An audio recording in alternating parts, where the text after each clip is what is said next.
बहुत साल पहले की बात है। सीतापुरम नामक गांव में सभी लोग मिलजुल कर खुशी खुशी रहते थे। उस गांव में रामू नाम का एक दर्जी रहता था। वो सिलाई करके अपनी बेटी को शहर में पढ़ाई करने को भेजा था। उसकी बेटी की पढ़ाई पूरी हो चुकी थी और गांव वापस लौट चुकी थी। उस गांव में एक पुरानी डरावनी हवेली थी। कहा जाता है कि यह सीतापुरम की एक क्रूर रानी की हवेली थी। कहा जाता है कि यह सीतापुरम की एक क्रूर रानी का वो हवेली था। क्रूरता के कारण गांव वालों ने उसकी हत्या कर उसी महल में उसकी आत्मा को एक बक्से में बंद करके रख दिया था। श्यामा के पिता ने श्यामा को उस हवेली में ना जाने का हुक्म दिया और बोला, शाम के बाद वहां कोई नहीं जाता है। श्यामा पढ़ी लिखी थी और वो इन सब बातों पर विश्वास नहीं करती थी। अमावस्या की एक काली रात को श्यामा सच्चाई का पता लगाने का फैसला किया और वह पीछे के दरवाजे से हवेली की तरफ चल जाती है।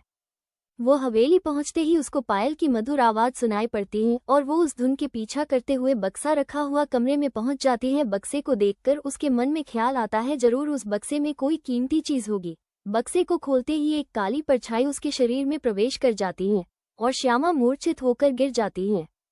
सुबह होते ही होश में आने पर घर की ओर चल पड़ती है। रास्ते में उसको एक आदमी की झुंड दिखाई पड़ता है। वो सामने जाकर देखता है कि बहुत सारे गांव के पालतू जानवर मरे पड़े हैं और आपस में आदमी सब बात करते हैं कि जरूर कोई उस बक्से को खोल दिया है, जो हमारे गांव में बड़ी मुसीबत आने वाली है। दिन बीत जाता है। रात होते ही श्यामा एक डरावनी चुड़ैल में बदल जाती है और रानी श्यामा का शरीर पाकर गांव वालों से बदला लेना शुरू कर देती है। बुरी आत्मा हर रात को एक कत्ल करते जा रही थी। ये सिलसिला कई महीने तक चलती रहती है। गांव वालों गरीब होने के कारण गांव भी छोड़ के नहीं जा पा रहे थे और उस गांव से उसे बहुत प्रेम था।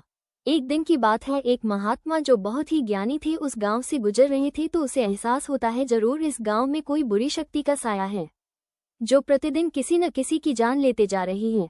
वो महात्मा उस किले की ओर जाती है और अपनी आध्यात्मिक ज्ञान से सच्चाई को जान लेता है। महात्मा गांव वालों को श्यामा और उस किले की सच्चाई बताता है।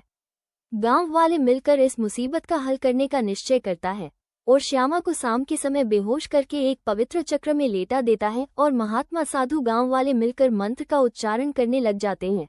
रात होते ही श्यामा बेहोशी से जागते हैं तो वो एक चुड़ैल में बदल जाती है। महात्मा अपनी शक्ति से उस चुड़ैल को हमेशा के लिए एक बोतल में कैद कर लेती है और उस बोतल को एक सुरक्षित जगह रखाते हैं। उसके बाद सब कुछ ठीक हो जाता है। गांव वाले फिर से खुशी खुशी रहने लगते हैं।